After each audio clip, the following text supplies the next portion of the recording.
Hello दोस्तों, स्वागत है आपका मेरा एक और नए वीडियो में। और कैसे हो आप लोग? मैं आशा करती हूँ स्वस्थ होंगे, मस्त होंगे और अपने अपने काम में व्यस्त होंगे।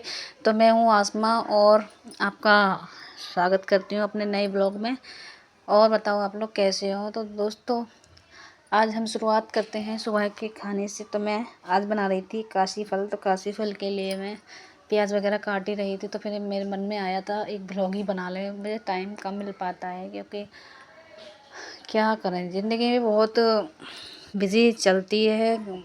मेरे पास मैं तो अकेली ही रहती हूँ, कोई शूट करने वाला है नहीं है। तो जब मेरा मूड उठता है तभी मैं शूट कर लेती हूँ, वैसे नहीं कर पाती। तो मेरा आज मन करा कि लाओ आज शूट कर लेते हैं, सॉरी। तो फिर मेरा खाना बन गया था, फिर बिस्तर विस्तर रखने लगी थी। यही डेली रूटीन का वो है, जल्दी उठो, खाना बनाओ। और जीवन में अगर कुछ करना है तो हमें ज़िंदगी में रूल के हिसाब से चलना पड़ेगा, कुछ नियम बना के चलना पड़ेगा। जैसे कि अगर हम सोते ही रहेंगे तो हमारा रूल बेकार हो जाएगा, सोने में ही आधा सारा सारा टाइम सोने में ही चला जाएगा, तो कर क्या पाएंगे। तो इसलिए हमें सुबह जल्दी उठना चाहिए दोस्तों। तो मैंने अपना मैं यहाँ पे ही सोती हूँ ये मेरा बिस्तर है। तो मैंने अपना बिस्तर उठा लिया था। हम फिर मैं ये चटाई वगैरह गिरी करने के बाद, सर्दियाँ आते हैं, सर्दियों में तो मैं ये भी नीचे बिछा लेती हूँ जिससे कि सर्दी ना लगे। कुछ दिनों बाद इसको हटा ही देंगे क्योंकि गर्मियाँ आ गई हैं। और मैं ये सफाई करने में लग गई थी। तो साफ़ सफाई कर ही रही थी तो उधर का भी बिस्तर हटाना। तो दो दो जगह बिस्तर होता है, ऑल टाइप का रूम है। एक जगह तो हम लोग सोते हैं, एक जगह हमारी ननद ननद वगैरह सोती हैं। तो मैं ये बिस्तर बिस्तर उठा के रख ही रही थी। और आप बताओ आप लोग कैसे हो दोस्तों? अगर जीवन में सफलता पानी है तो हमें अपने हिसाब से नहीं, हमें समय के हिसाब से चलना पड़ेगा। समय बहुत बलवान है, समय के हिसाब से ही सब कुछ होता है। अगर हम समय को देख कर चलते हैं तो आगे कुछ प्राप्त कर सकते हैं। तो दोस्तों, मैं तो जीवन में कुछ ना कुछ करते रहिए, क्योंकि जितना भी हमको सीखेंगे, जितना भी हमको सीख जाए वो हमारे लिए बहुत कम है। तो हमें ये नहीं है कि हाँ आज इतना कर लिया तो बहुत कर लिया। जितना करो उतना कम है। आज के ज़माने में इतनी महंगाई जो चल रही है, और महंगाई के चलते हम लोग अपनी इच्छाएं पूरी नहीं कर सकते, क्योंकि इच्छाएं कभी पूरी हो ही नहीं सकती। आज हमारे पास साइकिल है तो हम ये सोचेंगे आज साइकिल है तो कल बाइक आए, बाइक आए तो कल गाड़ी आए, गाड़ी आए तो कल हवाई जहाज़ आए। इसलिए हमें इच्छाएं मारनी पड़ेंगी। इच्छाएं कभी पूरी नहीं हो सकती हैं दोस्तों। हमारी बातों ही बातों में हमारा बिस्तर हो गया। तो फिर मैं झाड़ू वाड़ू लगाने लगी थी, साफ़ सफाई कर रही थी। तो मेरे पास गाइस शूट करने के लिए है नहीं तो मैं नए नए ब्लॉग लाती रहूँ आप लोग के साथ। क्या करूँ, कभी कभी मन करता है तो कभी कभी हो जाता है। मैं अकेली ही हूँ, कोई है नहीं मेरे साथ जो मेरी वीडियो बनाए, मतलब शूट कर पाए। रोज़ आएगा ब्लॉग, अब कुछ दिनों के बाद रोज़ ही आएगा।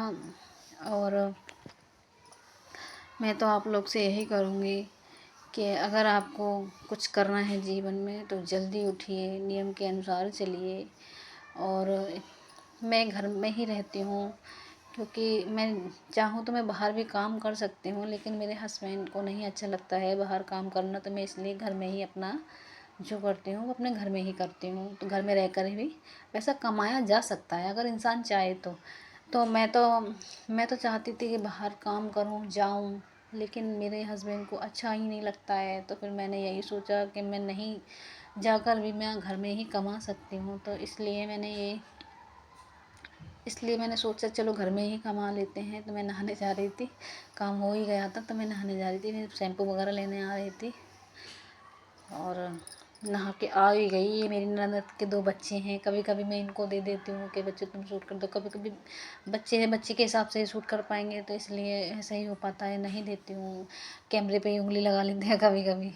क्या करूँ, नहा के आ ही गई थी। मेरा रोज़ा था, क्यों मैं वैसे तो ठीक ही थी, लेकिन रोज़े में ऐसा लगता है रोज़ ही नहाऊँ। तो मैं रोज़ ही अपना नहा लेती हूँ। सर से ही नहाई थी, मतलब सर से नहीं नहाई थी, सर धो के नहीं नहाई थी, ऐसे ही नहाई थी। फिर नहा धो के मैं ऊपर कपड़े सुखाने के लिए गई थी, क्योंकि गर्मी आ ही गई है। सर्दियों के कपड़े थे जो मैंने कहा तो लाओ रख देते हैं, ये गर्मियों के कपड़े निकलेंगे, हम सर्दियों के रख देते हैं। तो मैंने ये जर्सी धोई थी अपने हस्बैंड की, तो मैं ऊपर डालने आई थी। तो और ये तकिया धोया था, क्योंकि साफ़ सुथरे बिस्तर होने चाहिए। रोज़ा में नमाज़ पढ़ते हैं तो गंदगी अच्छी नहीं लगती है। तो मैंने बिस्तर विस्तर सब धो के डाले थे। मैंने कहा रमज़ान स्टार्ट होने वाले हैं तो साफ़ सफाई करना भी ज़रूरी है। तो मेरा तबीयत सूखा नहीं था, दूसरे दिन भी मतलब गीला ही सा था। मैंने कहा ऐसे रख देते हैं तो ये सूख जाएगा। तो फिर मैंने बच्चों से कहा चलो बच्चों नीचे चलते हैं। तो ये मेरी ननद के बेटे ही बना रहे हैं, ज़्यादा नहीं बना पाते। फिर मैं नहा धोने के बाद फिर मैंने नमाज़ पढ़ी। ये ज़ोहर की नमाज़ पढ़ने के बाद पढ़ ही रही थी। फिर नमाज़ पूरी होने के बाद थोड़ा कुरान शरीफ भी पढ़ना था। तो मैंने कहा चलो नमाज़ पूरी हो ही, सॉरी गाइस, नमाज़ पूरी होते ही फिर मैंने कहा लाओ कुरान शरीफ पढ़ लेते हैं। फिर मैंने एक पारा पढ़ा था, हाँ एक ही पारा पढ़ा था मैंने, क्योंकि हर नमाज़ के बाद एक पारा पढ़ना तो चाहिए ही चाहिए। तो मैं एक पारा पढ़ा था। और फिर मेरा बच्चे पढ़ाने का टाइम भी हो रहा था, तो मुझे बच्चों को भी देखना है। तो मैं बच्चों को पढ़ाने के लिए एक बार पूरा होने ही वाला था, तब तक बच्चे भी आ गए थे। और 3 बजे बच्चे आते हैं मेरे सारे बच्चे। मैंने अब 3 बजे ही बुलाने लगी हूँ, क्योंकि अब रमज़ान के टाइम में टाइम नहीं मिलता है। क्योंकि अपना सिलाई सिखाती थी, 2 घंटे सिलाई में ही लग जाते हैं, 1 घंटा बच्चों को पढ़ाने में लगता था, 3-4 घंटे ऐसे ही चले जाते। तो मैंने अब सिलाई अभी बंद कर रखी है सिखाना, क्योंकि सिलाई सिखाऊंगी तो फिर नमाज मेरी छूट जाएगी और रमज़ान में फिर ज़्यादा काम भी हो जाता है। फिर मैं सिलाई भी करती हूँ, तो इसलिए गाइस मैंने सिलाई भी बंद कर रखी है सिखाना, खाली बच्चों को पढ़ाती हूँ। तो एक ही टाइम में मैंने सारे बच्चों को बुलाना स्टार्ट कर दिया है, क्योंकि 3 बजे ही सारे बच्चे आते हैं, 3 से 4 पढ़ते हैं। फिर मैं अपना इफ्तियार का भी सामान वामान तैयार करने में टाइम लगता है। उधर मगरिब की आवाज़ अज़ान भी हो जाती है। तो मेरा पारा पूरा ही हो गया था। तो मैंने कहा चलो अब बच्चों को बिठाने का बंदोबस्त कर देते हैं। मैंने बच्चों से बोल दिया था आप लोग ऊपर से उतार लो, बैठ जाओ। तो ये बच्चे दोनों ही बैठ गए थे। तो फिर मेरा पारा पूरा हो गया था। मैंने कुरान शरीफ ऊपर रख दिया था, जनामाज़ तय करके रख रही थी। अब बच्चों को मैंने हटाया, फिर मैंने कहा लो मैं पूरी पल्ली बिछा ही लेती हूँ। फिर सारे बच्चे और भी आ गए थे, फिर मैं पढ़ाने के लिए बैठ ही गई थी। लाओ अब बैठ ही जाते हैं, 3 बजे आते हैं सारे बच्चे।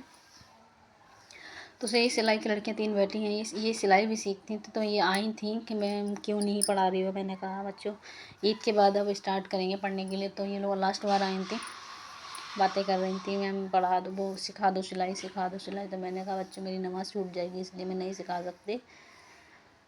फिर इन लोगों ने कहा चलो तो कोई बात नहीं, तो आज हम ये इतना काम कर लेते हैं। तो मैंने कहा चलो कर लो, आज के बाद ईद के बाद ही आना। तो दोस्तों अगर हम ज़िंदगी में कुछ करना चाहें तो क्या कुछ नहीं कर सकते। ये नहीं है कि हमें कुछ नहीं आता तो हम कुछ कर नहीं सकते। खैर आजकल तो ऐसा ज़माना है, फ़ोन का ज़माना है। तो आपको अगर कुछ आता ही नहीं है तो फ़ोन के ज़रिए भी आप लोग कमाना बहुत ज़रूरी है हर इंसान के जीवन में, क्योंकि कमाई के बिना कुछ है ही नहीं है। घर बैठे हमें कौन देगा खाने के लिए, अगर हम काम नहीं करेंगे तो कौन हमारा पेट भरेगा। पेट तो खाना मांगता ही मांगता है, पेट के लिए तो हमें कमाना पड़ेगा ही पड़ेगा।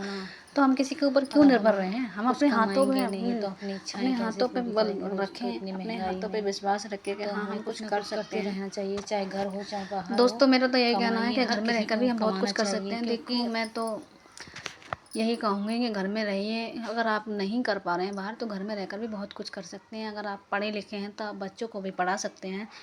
तो मैं ज़्यादा तो नहीं हूँ, फिर भी मैं अपने बच्चों को पढ़ा सकती हूँ, बच्चों को पढ़ाती भी हूँ। मुझे अच्छा लगता है कि 4 पैसे हाथ में आएँ तो दिल खुश होता है, मन खुश होता है कि हाँ हम इस लायक हैं जो हम अपने पैरों पर खड़े हो सकते हैं। तो मैं बच्चों को पढ़ाना स्टार्ट कर दिया। तो मुझे शौक़ है दोस्तों कि मैं कुछ करूँ, आगे बढ़ूँ। तो दोस्तों आप लोग भी मेरी सपोर्ट करो और मुझे आगे बढ़ाओ।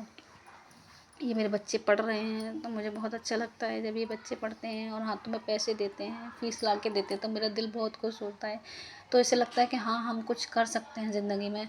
और इनके पढ़ाने के साथ साथ मैं सिलाई भी करती हूँ। सिलाई भी मैंने फ़ोन के ज़रिए से ही सीखा है। मुझे कुछ नहीं आता था सिलाई का, एक अक्षर भी नहीं आता था, ना मैंने कहीं सीखा है। मैं फ़ोन के ज़रिए ही सीखी हूँ। मुझे मतलब मैं फ़ोन के ही ज़रिए मैंने सूट बनाना, गला बनाना, सलवार बनाना, हर एक आइटम मैं फ़ोन के ही ज़रिए सीखी हूँ। क्योंकि आजकल टेक्निकल ज़माना है और फ़ोन में जो बोलो वो आ ही जाता है। ये नहीं है कि हम कहीं बाहर जाएंगे तो सीखेंगे, ऐसा कुछ नहीं है। अगर आप बाहर नहीं जा सकते हैं तो फ़ोन में आप क्लासेस ले सकते हैं। ऑफलाइन ऑनलाइन वैसे भी चल रहे हैं, और यूट्यूब पे सर्च करो तो कोई भी अगर सॉल्यूशन निकालना है तो उसका हाल निकल आता है, सॉल्यूशन हो जाता है, कोई भी सवाल अगर नहीं आता है तो। ये जो लड़कियां बैठी हैं अपने अपने कपड़े लेके आई थी, क्या लास्ट डे है तो हम लाओ कुछ काम ही कर लेते हैं, अब तो आएंगे नहीं। तो इसलिए दोस्तों मेरा मन, बस मुझे ऐसा लगता है कि पैसे आए, काम करो काम करो काम करो, मुझे अच्छा नहीं लगता है दोस्तों। अभी इसी के साथ साथ मैं बच्चे भी पढ़ा रही हूँ, सिलाई भी कर रही हूँ, सिलाई सीखने का भी स्टार्ट कर दिया है काम। और मैं इसी के साथ साथ मैं पार्लर का भी सीख रही हूँ। अभी मुझे आईब्रो बनाना आ ही गया है, और भी मैं कोशिश कर रही हूँ, मेकअप वगैरह भी करना सीख रही हूँ।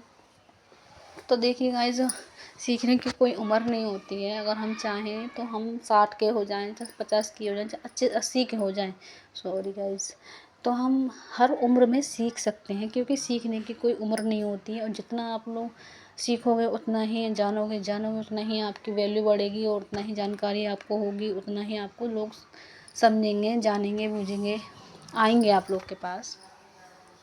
तो मेरी बहनें जितनी भी हैं, जितनी भी मेरी बहनें हैं डिमोटिवेट होती हैं कि हम ये नहीं कर सकते, हम वो नहीं कर सकते। बहनों, आप लोग बहुत कुछ कर सकते हो अगर करना चाहो तो। बहनों, मेरा तो यही कहना है, आप लोग भी कुछ ना कुछ करते रहिए, 4 पैसे कमाइए, अपने आप को आत्मनिर्भर बनाइए, क्योंकि आत्मनिर्भर होना बहुत ज़रूरी है आज के ज़माने में। अगर आपके पास 4 पैसे हैं तो 4 आदमी आपको देखेंगे कि हाँ फलां आदमी बहुत पैसे कमाता है, और आपको इज्जत की निगाह से देखेंगे। अगर आपके पास कुछ नहीं है तो आपको कोई नहीं समझेगा, आपको आपकी कोई वैल्यू नहीं करेगा दोस्तों। इसलिए चाहे 4 पैसे ही क्यों ना कमाओ, अपनी मेहनत से कमाओ, इतना बनो, इतना काबिल बनो कि हम किसी के आगे झुके ना, लोग हमारे आगे झुके। आज मैं जो भी हूँ इस फ़ोन के ही ज़रिए हूँ। मेरे पास ज़्यादा महंगा फ़ोन तो नहीं है, फिर भी मैं इस फ़ोन के ज़रिए बहुत कुछ सीखी हूँ और सीख रही हूँ। आगे भी सीखती ही रहूँगी, अपने आप को करती रहूँगी, सीखती रहूँगी, कुछ ना कुछ मुझे सीखना ही है। अभी मैं बच्चों को तो मैं वैसे ही पढ़ा ही देती हूँ, लेकिन सिलाई का जो भी जितना भी मैं सीखूँ इस फ़ोन के ज़रिए सीखूँ। अब मुझे पार्लर का भी शौक़ आ गया है कि मैं पार्लर सीखूँ, तो पार्लर भी मैं 2 साल हो गए सीखते सीखते, तो मुझे आईब्रो बनाना तो अच्छे से आ ही गया है। अब मैं मेकअप पे फोकस कर रही हूँ, मेकअप और सीख जाऊँ, बस ऊपर वाले से यही दुआ है कि आगे इस फ़ोन के ज़रिए बहुत कुछ सीख सकते हैं। तो मैं भी सीख ही रही हूँ, और आप लोग से भी विनती है कि आप लोग फ़ोन के ज़रिए बहुत कुछ कर सकते हैं। तो आप लोग बनाए रखिए अपना आत्मनिर्भर, और अपने आप को ध्यान से सीखने दीजिएगा। फ्री टाइम में आप लोग ये नहीं है रील्स स्क्रॉल करते रहो, ऐसा कुछ नहीं है। फ्री टाइम में आप जो तुम्हारे काम आए वो सीखो। ये नहीं है कि फ्री टाइम है तो लाओ रील्स देख लेते हैं। तो दोस्तों बच्चे चले गए थे पढ़ने के बाद, तो फिर हम अफ्तार का तैयार कर रहे थे खाना, कि शाम को हमें अफ्तार भी करना है। तो मेरे हस्बैंड मेरी मदद कर रहे थे। मेरी नंद का बेटा है, वो मेरी वीडियो शूट कर रहा था। मैंने कहा बेटा मेरी वीडियो ही शूट कर दो, क्योंकि हम अकेले रहते हैं, कोई 2 मियाँ बीवी हैं और कोई है ही नहीं है। तो उन्होंने कहा लाओ मामी मैं कर देता हूँ। तो ऐसे ही बनाया, कैमरे पे उंगली रख ली, और मैं पकौड़ी तल रही थी, तब मैंने कहा लो बनाओ। तो उन्हीं ने ये शूट किया है, ऐसी हिल रही है वीडियो आप लोग को। अब मेरा ब्लॉग अगर आप लोग को अच्छा लगा हो तो दोस्तों प्लीज़ मेरी